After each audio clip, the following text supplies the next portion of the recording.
Anytime that I have the opportunity and chance to talk about Metaphor ReFantazio, I'm definitely going to do so because the game just won a big award in Japan that we need to talk about, in addition to how the Nintendo Switch 2 port of this game is going to come about, when you can expect that, and also some other things with the Nintendo Switch 2 when it comes to updates and other stuff from the Japan Game Awards. So this is a big one that we've got here for you guys. So let's go ahead and jump right off with Metaphor ReFantazio. And we're going to start off with the Excellence Award winners from the Japan Game Award show. So going from the bottom to the top: Elden Ring Night Rain, Fantasy Life I, The 100 Line Last Defense Academy, Like a Dragon, Pirate Yakuza in Hawaii, Tokyo Extreme Racer, Monster Hunter Wilds, Dynasty Warriors Origins, Dragon Quest III HD 2D Remake, Romancing Saga 2, Revenge of the Seven, Urban Myth Dissolution Center, and Metaphor ReFantazio. Now, the Breakthrough Award winner was Claire Obscure Expedition 33, which was great to see,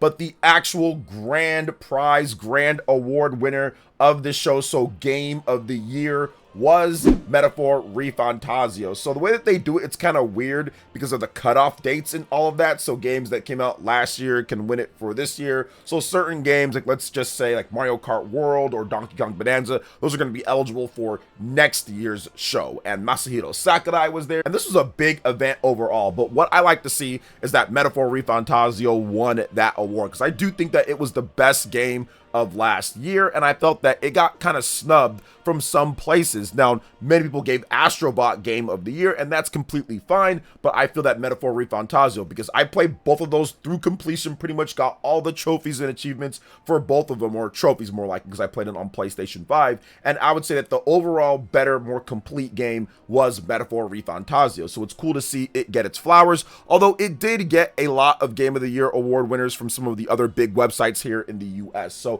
I do have to make sure that I point that out. But what's happening with the Nintendo Switch 2 version of this game? Well, I do think that the Nintendo Switch 2 version is going to be happening, and pretty much the bulk of big games coming out from Japan are probably going to be on the Nintendo Switch 2. There was an award that the Switch 2 won at the Japan Game Awards, and the Switch 2 won the Minister of Economy, Trade and Industry Award. So that just tells you that, yeah, it was a big launch. Obviously, it's a big deal. It's bringing in a lot of revenue and a lot of attention to the Japan market. But I do think that overall, right now, you're looking at some of the stuff that's happening. Takahashi Mochizuki wrote an article about how some third-party game developers are a little bit upset with game key cards and how the games aren't selling as much in terms of what they thought it could do. But there's also other challenges from the free-to-play market like Fortnite plus smartphone gaming, and that they don't feel like there's a need when it comes to the job market, or there's not enough of a push when it comes to the Nintendo Switch 2 and getting third-party games to be sold there, which right now at this point, this is the very beginning, so it's okay to feel that way. And I can understand looking at some of the game keycard situation and how those games are selling or not so much selling in Japan, and they're seeing that, okay, well, this game sales are much better if it's on an actual cartridge, or Nintendo's own physical games on an actual cartridge, or even games that came out that were on a cartridge are doing better, like Fantasy Life, for example. So there's definitely a little bit of room there to get better overall. And of course, over time, I think that Nintendo needs to figure out what they're going to do with the game key cards compared to cartridges. So I think that stuff will kind of fix itself over a bit of time. But the biggest thing for Japanese developers is to kind of lock in and get your biggest and best games day and date with good, competent Nintendo Switch 2 versions on cartridge. If you do that, things will turn around very quickly for the Japanese game sales overall. Now, once again, there are a number of Japanese games that are doing great on the Nintendo Switch 2, like Fantasy Life, for example, or Street Fighter 6, which is a game key card, but that's doing good as well. And there are other titles that have came into the play as well. You look at stuff like Trails in the Sky, first chapter, that's up there at number 2 on the Nintendo Switch eShops, and should be one of the better selling Switch 1 JRPGs out there, with people probably buying upgrades later down the line or getting an upgrade right now for $1 on the eShop. So I expect as more big games day and date titles come out, that's actually going to change things around quite a bit, because everything's essentially been older ports, which makes sense for the launch of a system, as there's not a lot of big Japanese games that are launching in the summer that we had this year. So as time goes on, I think things will get better overall as we get the new Dragon Quest 3 HD 2D Remake did well. I think that Dragon Quest 1 and 2 HD 2D Remake is going to do well. Final Fantasy, stuff like that. Once we get more games kind of coming through, and once they kind of figure out the game key card versus cartridge situation, I think that things are going to get better and better. But I understand how some developers are probably feeling, man, things aren't going quite as well, but other developers have had a lot of success so far. But really it comes down to the Nintendo Switch 2 being the dominant system there, so they're going to have to kind of say, okay, let's pick things up, let's make sure that we get stuff day and date, and make sure that we get competent versions. And if we can do a 64 gigabyte game cartridge, make sure that you get that 64 gigabyte game cartridge in all regions, not just in the US and then not in Japan like we saw with Daemon X Machina, but worldwide. And I know that it's more expensive and all that, but you're going to have to trust in the Nintendo Switch 2 continue to expand that base, in addition to, of course, you having a great game. And it's not like PlayStation 5 and Xbox Series are lighting it up in Japan, because they're not. Xbox is essentially dead and has been dead since the launch of the Xbox Series, and PS5, while doing okay, it's nowhere near the explosion that we're seeing when it comes to the Nintendo Switch 2, and games from Japanese developers aren't doing incredible in the game sales charts, as we can see every single week in the Famitsu. So I think that once things kind of pick up a bit and the development gets going, you're going to see better sales overall, like we've seen with certain games that have came out so far from Japan, and like we're seeing right now with Trails in the Sky. But what do you guys think about this so far? Let me know in the comment section. But before we get into the next topic, please make sure you hit that like button, subscribe if you're someone new, and click that notification bell to get my videos as soon as they drop. All right, let's talk about what is happening with Hades 2. We got new details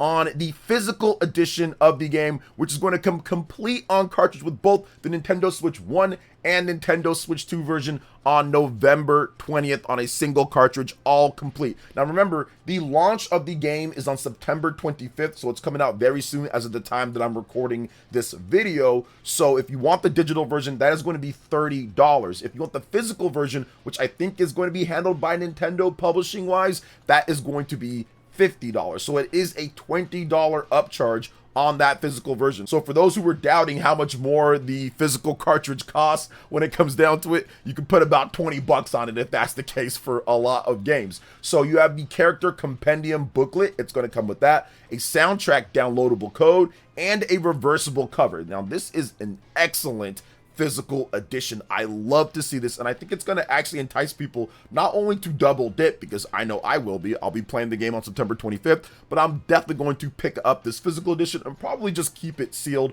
for collectors overall, because I love what you get here. Reversible covers are awesome, soundtrack download codes are cool, compendium art booklets and all that reminds me of the old school way how they used to do things overall. And of course, having Switch 1 and Switch 2 versions on a single cart is also great. So it's definitely good to see that Hades is getting a real physical. And like I said before, as we kind of go on with more time, there's going to be more people that are doing physical editions. It's going to become more popular. And I know that Nintendo's probably working on what they can do to get maybe different cartridge sizes going when it comes to bigger and smaller cartridge sizes. So it's one of those things to where a little bit of a rocky launch when it comes to some of the things overall, but I think that I'm trusted in the process in terms of how things are going. And of course, the Nintendo Switch 2 sales are going great. And if you look at what's going on in the market right now, I mean, things are not necessarily looking incredible all around. When it comes to Xbox, they essentially are no longer being sold at a bulk grocery store at Costco. So that was an article for some people, or that was a topic for some people. It's not really that big of a deal, in my opinion. People aren't going to Costco to buy Xbox Series S's or Xbox Series X's overall.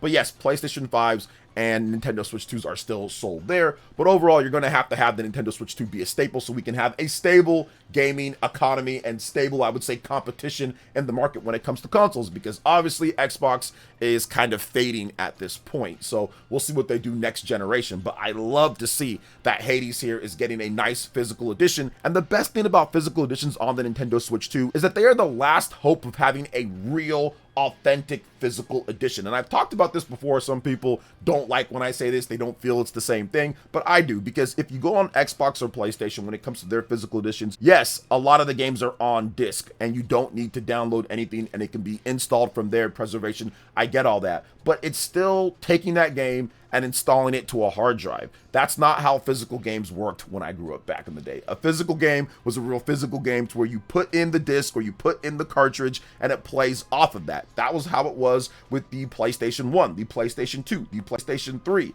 and it wasn't until the PS4 that they started doing that. The Nintendo Switch 2 still has actual real play off the cart physical editions. Now, are those slower when it comes to loading times and transfer speeds and stuff? Yes, it is. It'll be faster if you put it on your internal memory or if you put it on an SD card, an express SD card. But still, I like the fact that you can actually play it off there and you don't have to install it. It's a plug and play type of thing. And the Nintendo Switch is the only system left that does that, or really the only one. So while yes, game key cards can be annoying, at least with the physical editions that we do get, that it actually plays off of that. And I'm hoping that in the future, prices can go down or there can be some adjustments to make those carts where developers will actually use them a lot more. So we'll see what's going on there, but I love this for Hades 2. So what do you guys think about Hades 2, the physical edition launching on November 20th? Let me know in the comment section below. All right, moving on to the next topic. Let's discuss Dragon Quest 1 and 2 HD 2D remake that's going on. We've got a bunch of new details with a brand new trailer